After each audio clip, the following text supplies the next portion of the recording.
Terima kasih banyak Dokter Ida, silakan langsung duduk di sofa dan kami mengundang Dokter Yandri dan Dokter Andro untuk juga duduk bersama kami di panggung dan kita akan memasuki sesi diskusi. Ya. Silakan kepada yang ingin bertanya sudah disiapkan door prize. Langsung 2 bertanya. Mohon maaf sekali karena sesi kita sangat terbatas, hanya diberikan pada 3 penanya. Sudah yang mengacung 2, kami berikan dulu kesempatan kepada yang di depan. Adakah mic? Ya. Silakan sebutkan nama dan alamat atau instansi. Assalamualaikum warahmatullahi wabarakatuh. Waalaikumsalam. Ya, nama saya Tata. Saya kebetulan sekarang mewakili Jiva Lentera Briata, Kabupaten Sleman. Yang kami majornya itu untuk minoritas dan kaum muslim kota. Yang saya tanyakan adalah sering terjadi di grup-grup saya masukin di Facebook atau dimanapun juga yang tidak apa-apa kalau minum ARV tidak tepat waktu. 5 menit, 1 menit. Ini sebenarnya menurut saya ngapain ada aturan sih harus tepat waktu. Tapi tidak apa-apa, ini bagaimana untuk menerangkannya. Cuman itu. Terima kasih. Baik. Terima kasih atas pertanyaannya. Kita sambung langsung dengan pertanyaan Bapak. Ya. Langsung saja Dok, monggo. Assalamualaikum warahmatullahi wabarakatuh. Tadi terima kasih. 3 narasumber cukup bagus sekali. Cuma bagaimana ini kan kita memang targetnya 2030 harus bebas semua ya HIV dan TB. Ini tugasnya Dokter Yandri ini. Bagaimana kita bisa mengkolaborasikan data-data SIHA sama SITB itu sehingga menjadi satu platform yang dari Kemenkes itu. Kemudian ini kan ada mahasiswa-mahasiswa ini bagaimana bisa membuat inovasi sehingga HIV sama TB tidak menakutkan, tidak banyak orang yang melakukan takut untuk melakukan tes itu. Mohon pencerahannya Dokter Yandri. Terima kasih. Assalamualaikum warahmatullahi wabarakatuh. Terima kasih. Waalaikumsalam. Dan penanya terakhir? Ya, silakan yang berbaju hitam.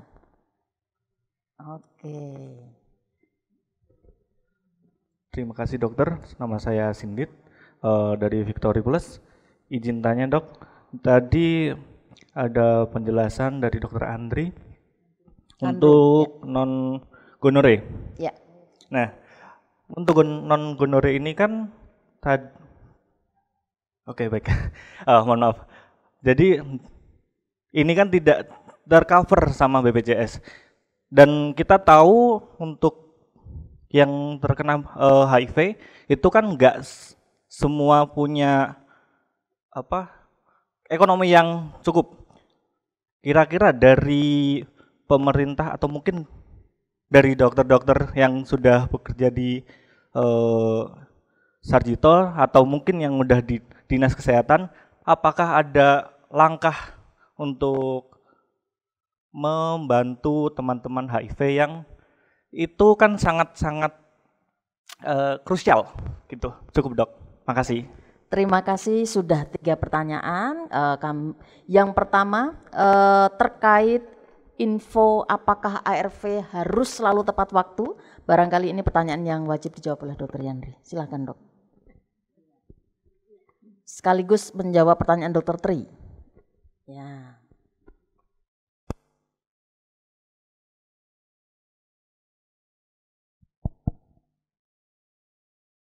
Terima kasih.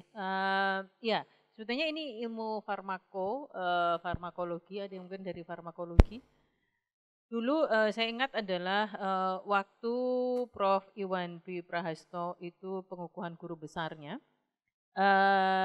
Saya ingat sekali bahwa judul untuk pengukuhan guru besarnya adalah terkait hal ini.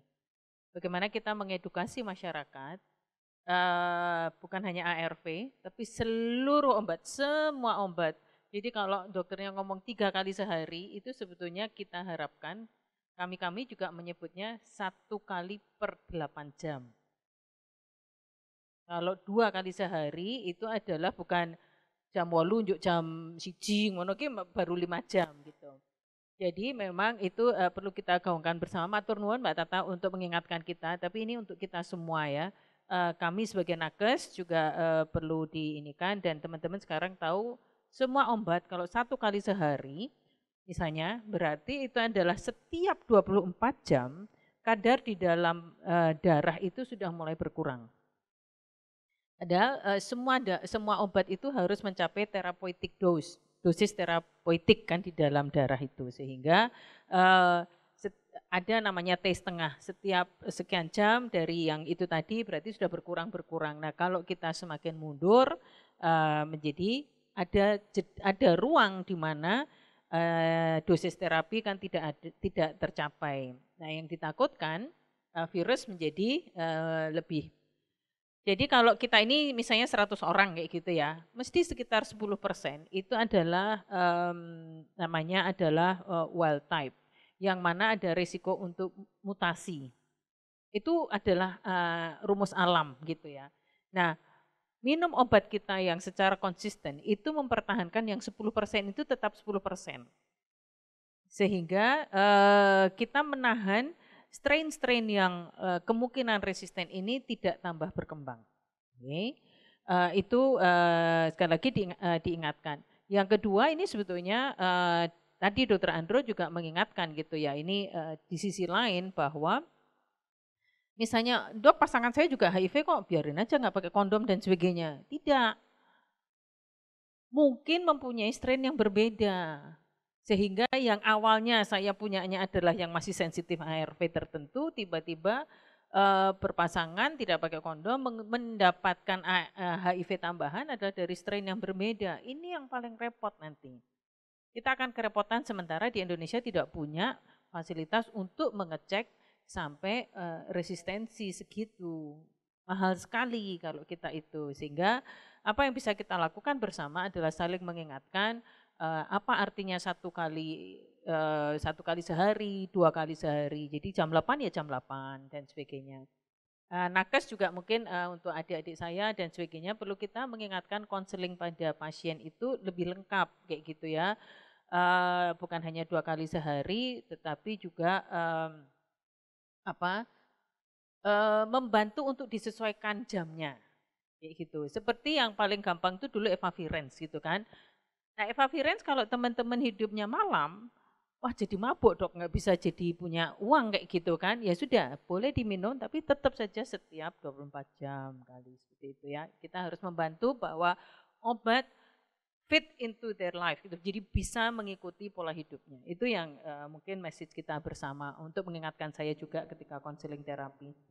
Dr. Tri matur nuwun, ini menarik, mungkin kita bisa tanyakan juga pada Dr. Doni di sini, karena penemuan di salah satu penelitian kami di yang namanya Domino itu menemukan bahwa cascade of care kita itu kaskade terapi tadi itu bukan by name. Jadi itu adalah hanya agregat. Jadi misalnya ada Bambang, Agus, Tri, siapa 10 ki ditutke itu tidak. Jadi misalnya 10 mulai tes, 10 eligible ARV, tapi agregat bahwa yang diterapi ada 9, itu belum tentu dari yang 10 ini ya. Itu ternyata crooked ya, sistem informasinya masih jagged. Nah itu sudah diatasi untuk di SIHA 2.1 dan 1 sehat, karena hari Rabu kemarin kami di Monef dari Kemkes, SIHA 2.1 sudah mulai akan dibuat seperti bahwa kita bisa men-trace seseorang itu ada di mana. Dengan demikian nanti seharusnya rujuk keluar itu bukan menjadi aneh gitu, rujuk keluar mlebune ning ndi kayak gitu. Nah, SIHA 2.1 akan bisa melihat sesuai dengan NIK. Jadi sudah bekerja sama dengan Dukcapil seperti itu. SITB sepertinya belum, karena SITB sudah 2 tahun yang lalu. Ini temuan mahasiswa S3 saya, datang nggak ya Mbak Rita, ini dari dosen MIPA yang mengevaluasi SITB. Tapi berbasis NIK-nya sudah mulai SITB. Tetapi SITB, ya nanti itu di disertasi beliau itu kita sekarang sedang membuat manuskripnya review dari SITB. Nah yang belum mengintegrasikan SITB dengan SIHA-nya itu. Ini yang masih belum. Repotnya lagi pada tingkat layanan itu sulit sekali, tidak mudah. Bukan sulit, kalau sulit kita nggak mau usaha ya. Tidak mudahnya adalah adanya PPI TB. Yuk pasien ki ora entuk ning ndi ki yuk ning ndi. Itu satu. Karena pasien TB nggak boleh kemana-mana kan, naik lift dan sebagainya itu mubal-mubal kayak gitu ya Bu Sejowene itu yang tidak bisa itu. Yang kedua, kita masih punya masalah struktural adalah BPJS itu belum bisa nge-break di kami itu bahwa si pasien ini bisa rujuk internal 6 kali atau 9 kali selama terapinya TB. Jadi selalu harus punya 2 rujukan selalu kayak gitu, which is itu sangat merepotkan kepada ini perjuangan kami 2-3 minggu yang lalu kami sampaikan langsung kepada Bu Endang dan ada BPJS, mohon Kemkes duduk dengan BPJS deh ini bagaimana melakukan. Moga teman-teman kalau ada yang mau menambahkan bagaimana integrasi ini. Iya, dari Dokter Ida. Sekaligus untuk yang mencegah supaya mahasiswanya ini terpahamkan dengan itu. Tadi saya mungkin sedikit tentang yang tadi jadwal tadi ya Mbak Tata tadi. Kami kalau deal dengan anak-anak memang harus lebih toleran gitu ya. Nggak bisa terus pasti, meskipun kita menyampaikan bahwa ini maksudnya adalah per 12 jam. Kan kita harus ngecek dulu jam tidurnya jam berapa, jam bangunnya jam berapa, jam sekolahnya jam berapa, supaya memastikan bahwa obat itu diminum gitu. Di rumah kan ada yang mengawasi. Nanti sorenya siapa yang harus memastikan itu tidak mudah sekali lagi, tapi itu adalah cara-cara supaya kita juga membantu mereka untuk memastikan obat itu diminum, tapi disesuaikan juga dengan ini siklus kehidupannya. Karena kan anak-anak yang usia sekolah SD atau SMP jadwalnya kan padat, sekolah sampai sore masih les segala macam. Nah itu juga harus menyesuaikan. Yang seperti itu memang jadi kadang-kadang tidak bisa yang tadi ideal banget, tapi kita tahu bahwa seharusnya seperti itu setiap 12 jam karena memang kerja obat, kadar obat di dalam darah yang maksimal dan seterusnya. Tapi sekali lagi di lapangan memang variasinya, dinamikanya luar biasa kalau di anak-anak ya seperti itu. Ya. Oh ya, rasa-rasanya kita perlu banyak lagi nih Bu Yandri, ya. Pak Andro ya menyelenggarakan model-model seperti ini di luar lembaga atau institusi pendidikan maupun harus lebih banyak lagi. Betul. Karena sepertinya ngomongin tentang HIV kan masih di lingkup-lingkup yang itu saja gitu ya. Betul. Kita harus lebih banyak lagi ya. Apalagi sosmed ya. Sosmed dan segala macam. Apalagi tadi Bu Rini dari DI menyatakan tertingginya HIV memang di kelompok usia mahasiswa. 20 sampai 29 HIV barunya. Oke, terakhir Dokter Andro, silakan. Halo Mas, terima kasih pertanyaannya.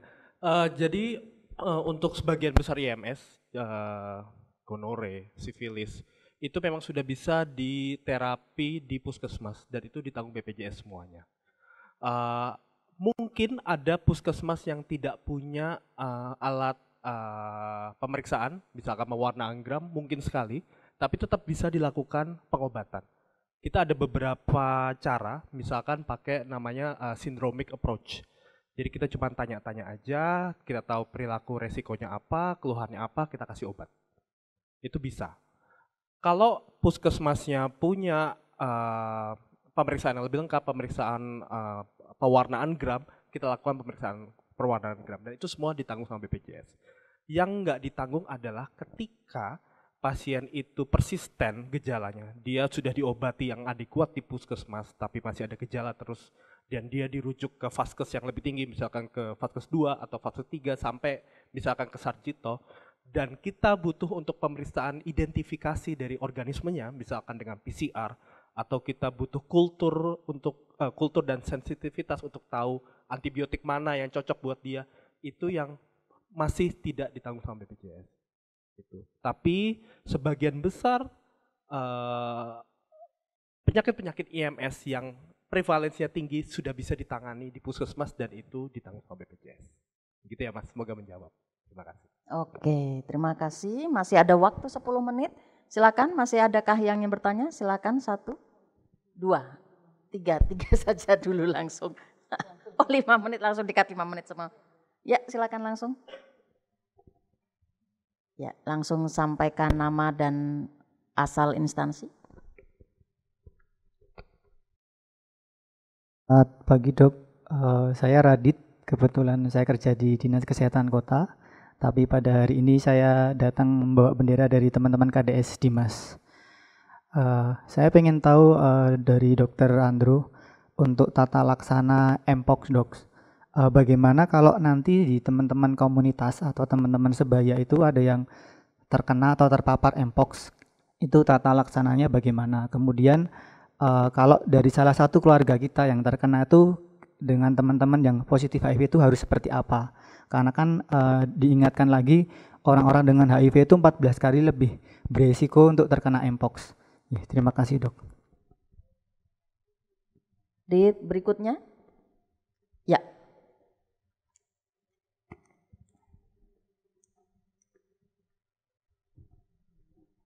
Ya, selamat pagi menjelang siang untuk dokter-dokter. Pertanyaan saya hampir mirip dengan pertanyaannya Mas Aradi tadi terkait isu yang tadi dipaparkan oleh Dokter Andro. Mpox itu masih cukup seksi ya, saya bilang itu. Jadi apakah di Dinkes, apakah di Sarjito itu sendiri sudah ada tata laksana ataupun yang sudah bisa diarahkan ke teman-teman di puskesmas itu seperti apa, dan pencegahan apa yang bisa dilakukan oleh teman-teman yang berisiko supaya dapat mencegah penularan Mpox ini tersebut gitu. Baik, terima kasih. Dan yang terakhir Bapak Batik Merah.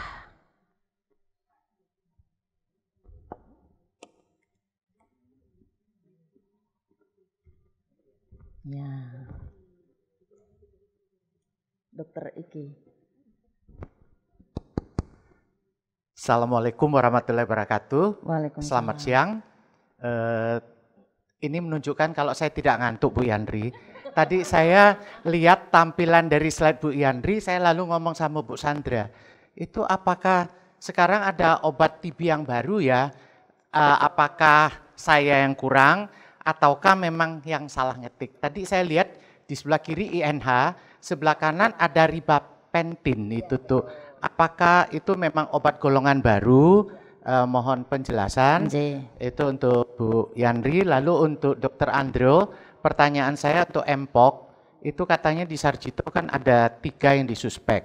Nah itu kalau di tempat lain kan biasanya Mpox ini eksklusif pria ya, kelihatannya kemarin presentasi yang dari itu tuh, apakah yang di Sarjito itu pria atau bukan? Terima kasih. Ya. Pria atau bukan pria gitu maksudnya. Ya. Baik, pertanyaannya jagonya ke Dokter Andrew semua nih. Silakan Dok. Terima kasih pertanyaannya. Saya coba menjawab untuk yang Mpox. Jadi memang di Sarjito itu kita sudah ada PPK-nya. PPK itu panduan praktik klinisnya. Di sana sudah dijelaskan. Memang kemarin dari Sarjito meminta untuk bagian DV yang jadi bagian kulit dan kelamin ini yang jadi ujung tombaknya untuk Mpox. Jadi untuk pasien yang disuspekkan dengan Mpox, dari DV dulu yang melakukan pemeriksaannya, kemudian kita akan rujuk, kita akan konsultasi juga ke teman-teman penyakit dalam dan teman-teman anak, utamanya seperti itu. Obatnya susah, obatnya itu memang dari PPK yang diberikan dari Sarjito, memang obatnya memang tidak tersedia. Tapi teman-teman nggak perlu takut, karena Mpox ini utamanya memang gejalanya adalah mild. Jadi memang gejalanya adalah ringan sekali. Yang berat itu memang yang strain-strain yang ada di endemis, yang ada di Afrika sana. Tapi memang yang sampai ke Indonesia, dari data yang saya tahu juga dari sampai per 1 Desember kemarin ada sekitar 60-an yang terkonfirmasi dari Mpox, dan itu tidak menyebabkan kematian. Dan memang dari 60 yang ada itu, saya lupa, sekitar 10-20% adalah teman-teman HIV, dan memang 90%-nya adalah laki-laki. Dan di sana semuanya memang gejalanya sebagian besar mild dan tidak banyak yang rawat inap, semuanya hanya isolasi di rumah saja. Gitu. Jadi kalau teman-teman tadi tanya apakah ada obatnya, memang pilihannya ada, tapi tidak semuanya tersedia. Kita kasih obat yang berat-berat itu hanya untuk kasus yang berat, tapi kita tidak ketemu kasus yang berat ini di Indonesia. Pencegahannya gimana? Terutama untuk teman-teman yang imunosupresan, teman-teman yang mungkin masih belum konsumsi ARV-nya masih belum fix, belum rigid banget, atau viral load-nya masih detected, atau CD4-nya masih belum mencapai batas yang diinginkan, memang lihat lagi sekelilingnya. Paling utama yang bisa dilakukan, tadi yang saya sampaikan bahwa penularan utamanya adalah kontak kulit, skin to skin contact, itu yang paling mudah untuk menularkan. Jadi teman-teman harus aware di sekitarnya teman-teman, terutama ketika mungkin sedang berhubungan yang lebih intimate, dilihat apakah ada lesi kulitnya. Kalau memang ada lesi kulitnya, teman-teman mungkin atau takut mencurigai itu adalah suatu mpox, mendingan nggak usah deket-deket dulu. Minta pasangannya atau temannya periksa dulu, itu yang paling utama. Dan untuk pemeriksaan mpox sendiri, kalau di Sarjito itu udah nggak yang isolasi sendiri, kayak biasa aja. Jadi pasiennya cuma diminta pakai masker dan langsung masuk ke dalam poliklinik. Jadi kalau dulu zaman COVID kan masuk ke dalam IGD yang khusus tuh, yang infeksius. Tapi kalau mpox ini enggak, semuanya sama kayak pasien reguler. Jadi di sini intinya adalah teman-teman tidak perlu takut. Dan untuk Dokter Ike, nun sewu dok, senior saya di kulit, dokter kalau yang di Sarjito ini tiga-tiganya memang laki-laki dokter. Cuman memang dari 3 yang kita gali itu tidak ada faktor resiko dokter. Dan sempat dicek HIV-nya semuanya negatif dokter. Dan kemudian dikirim semua swabnya dan semuanya negatif dokter. Jadi semuanya sudah discharge sebagai mpox. Semoga menjawab Mas Dokter. Terima kasih. Iya, terima kasih. Silakan dilanjut Dokter Yandri. Oh, ditambahkan Dokter Ida ya. Enggak, ini terkait dengan pencegahan tadi ya. Ini tidak dalam konteks populasi yang berisiko, tapi semuanya saja yang terkait dengan mpox. Meskipun transmisi terbanyak adalah direct contact, skin to skin contact, droplet ada tapi sedikit proporsinya.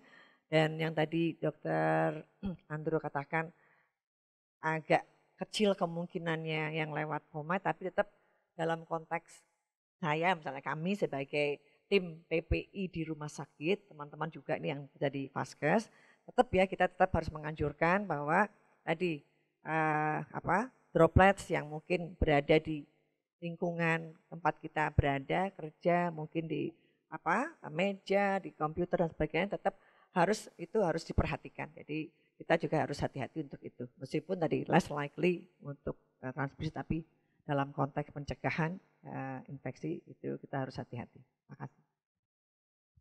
Silakan Dokter Yandri.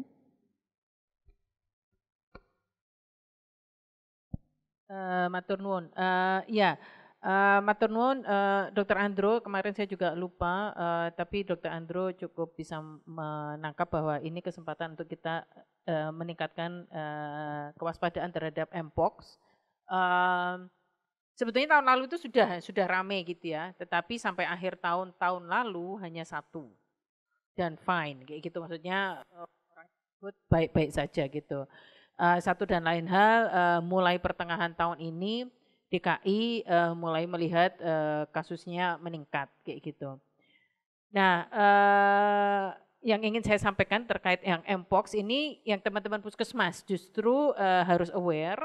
Kemudian di tingkat, karena apa, biasanya orang bintik-bintik itu tidak langsung ke Sarjito kayak gitu ya. Orang bintik-bintik, teman-teman kalau ketemu teman-teman bintik-bintik bukan buh jerawat, buh apa, pokoknya ke nah teman-teman puskesmas langsung harus ada orang bintik-bintik mpox dulu.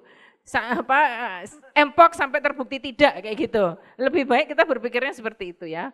Jadi itu satu, puskesmas, rumah sakit mohon mulai ada satgasnya. Dan biasanya memang dari DV karena itu tadi bintik-bintiknya dulu. Ya itu perlu kita sampaikan. Mpox menjadi sesuatu yang perlu kita ini. Nah, yang terakhir adalah Dok, rifapentin itu memang isu yang baru dan memang lebih banyak digunakan untuk latent tuberculosis. half life-nya lebih panjang sehingga dia bisa digunakannya lebih nyaman. Maka kalau rifapentin maka bisa kita gunakannya rifapentin 900 ml bisa digunakannya 1 kali seminggu, Dok. Dibandingkan kalau pakai rifampicin itu adalah daily, harus daily. Jadi lebih untuk latent tuberculosis. Ya, matur nuwun. Baik, terima kasih. Kita berikan aplaus kepada 3 narasumber kita yang hebat-hebat, luar biasa. Terima kasih sekali lagi Dr. Ida, Dr. Yandri, Dr. Andro. Silahkan kembali ke tempat masing-masing. Sampai ketemu lagi, sehat terus ya. Baik, sudah berakhir sesi pertama kita tutup dengan pantun sebelum break ya Bapak Ibu ya. Jalan-jalan ke UGM hari ini, ketemu sahabat, tebar senyuman. Senyum semua lo ya. Ayo update terus pengetahuan terkini, agar AIDS tak lagi jadi ancaman. Ya, terima kasih. Saya kembalikan lagi kepada Mbak Karisma.